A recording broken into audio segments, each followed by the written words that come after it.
Hi friends, இன்றைக்கி நான் உங்கள் டைமு எனர்ஜி கேஸ் சேவ் பண்ணுற ஒரு ப்ராடக்ட்டை பற்றி சொல்ல போகிறேன். இதுதான் எக் பாய்லர். நம்ம யூஸ்வலாக என்ன பண்ணுவோம், ஒரு பெரிய பாத்திரத்தில் முட்டை முழுகிற அளவுக்கு தண்ணி ஊற்றி தானே பாயில் பண்ணுவோம். ஆனால் இந்த எக் பாய்லரில் முட்டை கம்மியான தண்ணியிலேயே பாயில் ஆகுது.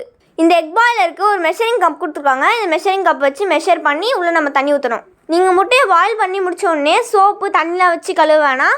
சும்மா ஒரு துணி எடுத்து தொடச்சாலே போதும். முட்டையோட அளவுக்கு ஏற்ற மாதிரி எவ்வளோ ml தண்ணி ஊற்றணும்னு மேலே கொடுத்துருக்கேன், பார்த்துக்கோங்க.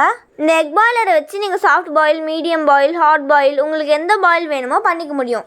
இன்றைக்கி நாங்கள் ஹாட் பாயில் பண்ண போகிறோம். 2 முட்டைக்கு 72 ml ஊற்றணும். இப்போ இது மேலே முட்டை வச்சு க்ளோஸ் பண்ணி ஸ்விட்ச் ஆன் பண்ணால் போதும். இப்போ ஒரு 10 நிமிஷத்துக்கு அதை அப்படியே விட்டுருங்க. இதோட பெனிஃபிட் என்னன்னு பார்த்தீங்கன்னா, இது தண்ணி ட்ரை ஆனோடனே ஆட்டோமேட்டிக்காக ஆஃப் ஆகிடும்.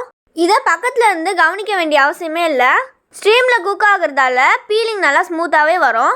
முட்டையை பாய்லர்லேருந்து எடுக்கும்போது துணியோ இல்லை க்ளவுஸோ போட்டு எடுங்க. இந்த எக் பாய்லருக்கு நம்ம கம்மியான தண்ணி செலவு பண்ணாலே போதும். கேஸ் கன்சப்ஷன் கம்பேர் பண்ணும்போது கரண்ட் பில் ரொம்ப கம்மி.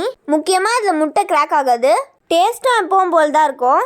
நாங்கள் ஃபஸ்ட்டு இந்த கம்மியான தண்ணியில் எப்படி இந்த முட்டை பாயில் ஆகும்னு நினச்சோம். ஆனால் இந்த பாய்லர் முட்டையை கம்மியான தண்ணியிலே சூப்பராக பாயில் பண்ணியிருந்தது. நீங்களும் இந்த எக் பாய்லரை ட்ரை பண்ணி பாருங்கள். மறக்காமல் கிட்ஸ் டீ சேனலுக்கு சப்ஸ்கிரைப் பண்ணிக்கோங்க. Bye friends.